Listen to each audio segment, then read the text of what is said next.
मुलं खरोखरीच निर्बुद्ध असतात का? मला तरी तसं अजिबात वाटत नाही. का?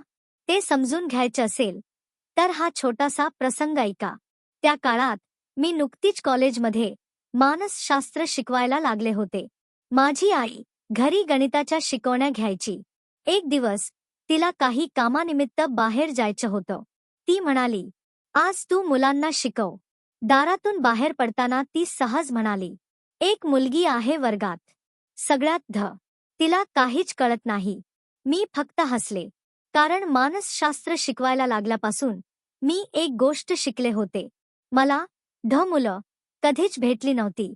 मला फक्त न समजलेली मुलं भेटली होती. आई गेली.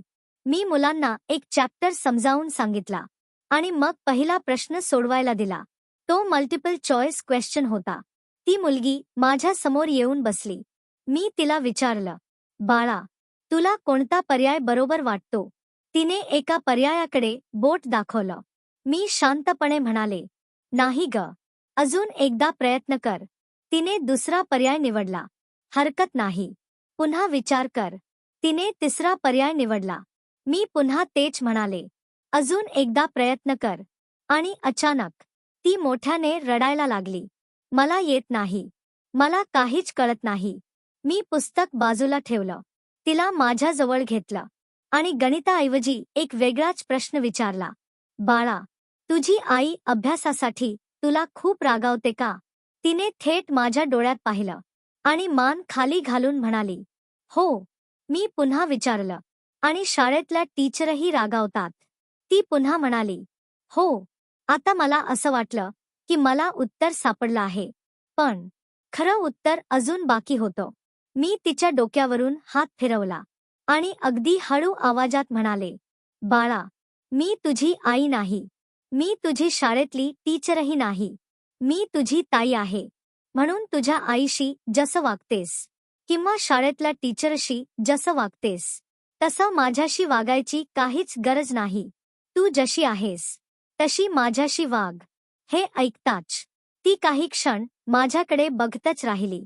तिच्या डोळ्यातून अश्रू वाहायला लागले. पण ते खाचे नव्हते. ते समजून घेतल्याचे अश्रू होते. मी पुन्हा तोच प्रश्न तिच्या समोर ठेवला. ती शांतपणे प्रश्न वाचू लागली. पहिलं उत्तर बरोबर. दुसरं बरोबर. तिसरं बरोबर. एकामागून एक. प्रत्येक उत्तर बरोबर. मी आश्चर्यचकित झाले. मी विचारलं, "बाळा, आत्तापर्यंत मग तू मुद्दाम चुकीची उत्तरं का द्यायचीस?" तिने जे उत्तर दिलं ते मी आजपर्यंत विसरू शकले नाही. ती म्हणाली, "आई मला नेहमी ओरडायची. मग मी मुद्दाम चुकीची उत्तर द्यायचे. आईला अजून राग यायचा आणि मला वाटायचं मी आईला शिक्षा दिली." क्षणभर माझ्या अंगावर काटा आला. ती मुलगी गणितात नव्हती. ती अभ्यासात कमकुवत नव्हती. ती तिच्या आईवर रागावली होती आणि त्या रागाचा सूड ती स्वतःच्या अभ्यासावर उगवत होती.